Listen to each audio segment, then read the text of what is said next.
Hello chocolates আৰু অভিভাৱকসকল মই মেঘৰাজ চেতিয়া আৰু ষ্টুডেন্টছৰ মৰমৰ চকলেট ছাৰ আজি এইটো ভিডিঅ' বহুত বেছি গুৰুত্বপূৰ্ণ হ'ব SHLC 2025 ৰ কেণ্ডিডেটসকলৰ কাৰণে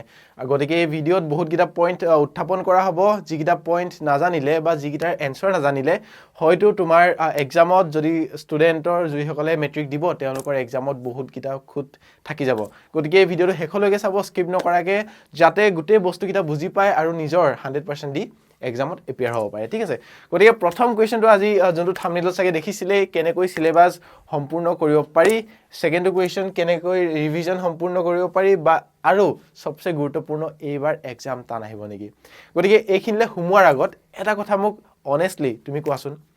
তোমাৰ সম্পূৰ্ণ সিলেবাস সম্পূৰ্ণ হ'লনে পঢ়ি নে কমপ্লিট নাই হোৱা যদি সিলেবাস গিটা তোমাৰ কমপ্লিটে হোৱা নাই তেন্তে তোমাৰ ৰিভিজন কেতিয়া কৰিবা Syllabus complete হলেহে তুমি ৰিভিজন কৰিবা আৰু ৰিভিজন যদি তোমাৰ কৰিব পৰা হোৱাই নাই তেন্তে তুমি পৰীক্ষা কেনেকৈ দিবা আৰু পৰীক্ষা তুমি যদি ভাবি আছা ভালকে কিবা এটা কৰিব লাগে পৰীক্ষাটোত বাট তোমাৰ সিলেবাস কমপ্লিট হোৱা নাই ৰিভিজন কমপ্লিট হোৱা নাই তোমাৰ MCQs কমপ্লিট হোৱা নাই so how you expect to do better so সেই কাৰণে কি কৰিব লাগিব তোমাৰ এই সময়খিনি এই বহুত বেছি গুৰুত্বপূৰ্ণ এই মাজৰ সময়খিনি এটা পৰীক্ষালৈ কিমান সময় বাকি আছে জানা মাজত মাত্ৰ 70-80টা বা 60-70টা দিন গতিকে 60-70টা দিন তোমালকে এনে ধৰণে নিজকে আগুৱাই নিব লাগিব এনে ধৰণৰ ষ্ট্ৰেটেজি এনে ধৰণৰ প্ৰসেস জানিব লাগিব বা প্ৰসেসৰ থ্ৰুদি যাব লাগিব যে তুমি 100 ৰ ভিতৰত 100 নিজৰ যোনটো পটেনশিয়াল ফুল পটেনশিয়াল ইউজ কৰি পৰীক্ষাটো দি আহিব পাৰা আৰু এই পৰীক্ষা ভাল হ'ব লাগিব কাৰণ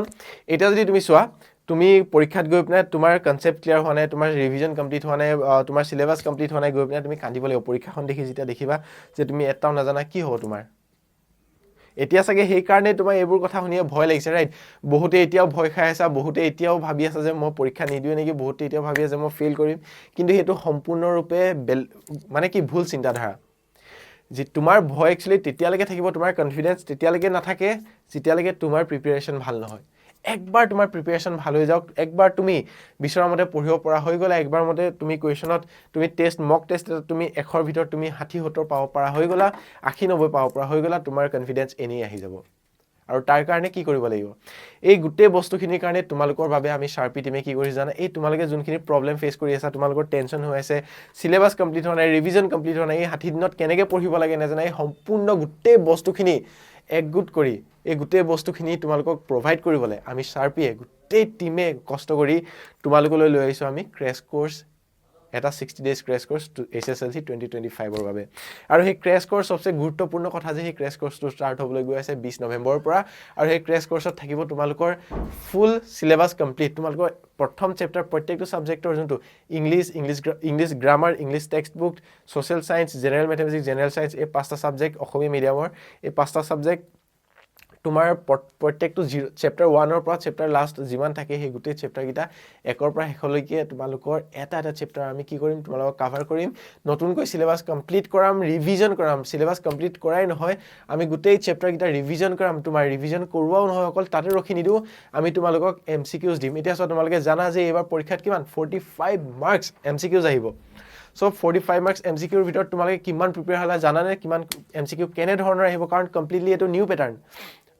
তোমালোকৰ এক্সপেৰিয়েন্স নাই আমাৰ কিন্তু স্যাৰ মেম সকলৰ এক্সপেৰিয়েন্স আছে গতিকে নিউ প্যাটাৰ্নত কমপ্লিটলি MCQ গিটা তোমালোক কি হ'ব আমি তোমালোক প্ৰভাইড কৰিম 5000 MCQs আৰু সেই PDF টো তোমালোকে যেতিয়া পঢ়িবা তোমালোকে বেলেগ কৰবৰ পৰা কিবা যে তোমালোকে MCQ প্ৰিপেয়াৰ কৰিবৰ কাৰণে লাগে টেনচন লব একো নাথাকে আমাৰ ইয়াত MCQ খিনি লো আৰু কমপ্লিটলি তোমাৰ পৰীক্ষাত আগবাঢ়ি যোৱা ফালি থৈ আহিব পাৰিবা and the next point is যে তোমালোকে যোনটো কলো যে আমি কমপ্লিটলি সিলেবাস কমপ্লিট কৰাম ৰিভিজন কমপ্লিট কৰাম এই গুটেখিনি বস্তু তোমালোকে কেনে গম পাবা যে তোমালোকে পাৰিছা বুলি তাৰ কাৰণে শাৰ্পি ইজ অলৱেজ দেয়াৰ এই ক্ৰেশ কোৰ্সটোত তোমালোকক আমি মক টেষ্ট প্ৰভাইড কৰিম আৰু মক টেষ্ট মানে কি মক টেষ্ট মানে হল তোমালোকৰ মেট্ৰিকৰ নিচিনাকৈ এটা এক্সাম যোনটো তোমালোকে নিজকে গম পাবা যে কিমান পাৰিছা কিমান পৰা নাই আৰু কোনটো সাবজেক্টত পৰা নাই বা কোনখিনিত পৰা নাই তোমালোকে হেগিটা যেতিয়া বুজি পাবা আমি তোমালোকক সেই পইণ্ট গিটা সেই উইক পইণ্ট গিটাত আৰু আগবঢ়াই লৈ যাম বুজি পালা সো এআই আছিল এই ক্ৰেশ কোৰ্সটোৰ বৈশিষ্ট্য যে এতিয়া বহুত ষ্টুডেণ্টে অলৰেডি এডমিশ্যন লৈছে কিন্তু এটা কথা এই ক্ৰেশ কোৰ্সটো আমি 15-20 হাজাৰ টকাৰ যোনটো ডাঙৰ ডাঙৰ ইনষ্টিটিউটে ল'ব বিচাৰে আমি আৰামছে সেইটো 15-20 হাজাৰ টকা দি পিনে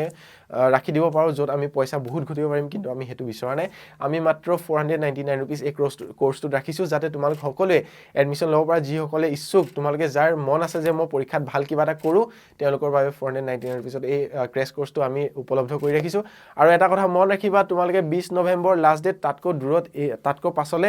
এই ক্ৰেশ কোৰ্সটো তোমালোকে এডমিশ্যন ল'ব নোৱাৰিবা তাৰ কাৰণে উই আৰ ৰিয়েলি ভেৰি সৰি সিটো লিমিটেড ৰাখিছোঁ আমি অকল যোনে ষ্টাৰ্ট এতিয়া আমাৰ লগত যোগাযোগ হয় তেওঁলোককহে আমি এই ক্ৰেশ কোৰ্সটো আগবঢ়াই লৈ যাম আৰু এই ক্ৰেশ কোৰ্সটো 60 দিনত কমপ্লিটলি এনেধৰণে প্ৰিপেয়াৰ কৰাম তোমালোকক কোনটো সাবজেক্ট কেনেধৰণে পঢ়িব লাগে কোনটো সাবজেক্ট কেনেধৰণে পঢ়িব নালাগে বা কেনেকৈ প্ৰিপেয়াৰ কৰিব লাগে গোটেই প্ৰচেছটো ভালকৈ তোমালোকক শিকাই দিম আৰু তোমালোকে সেই মতে পঢ়ি তোমালোকে ফাইনেল পৰীক্ষা তোমালোকে ফালি থৈ আহিব পাৰিবা আৰু এই বস্তুখিনি তোমালোকে ডোন্ট ওয়াৰি তোমালোকৰ যোৱা বছৰ বেটছত তোমালোকে জানা দাদা বাইদেউসকলে কিমান বঢ়িয়াকৈ আমাৰ লগত পঢ়ি ৰিজাল্ট কৰিছে আমি ইভেন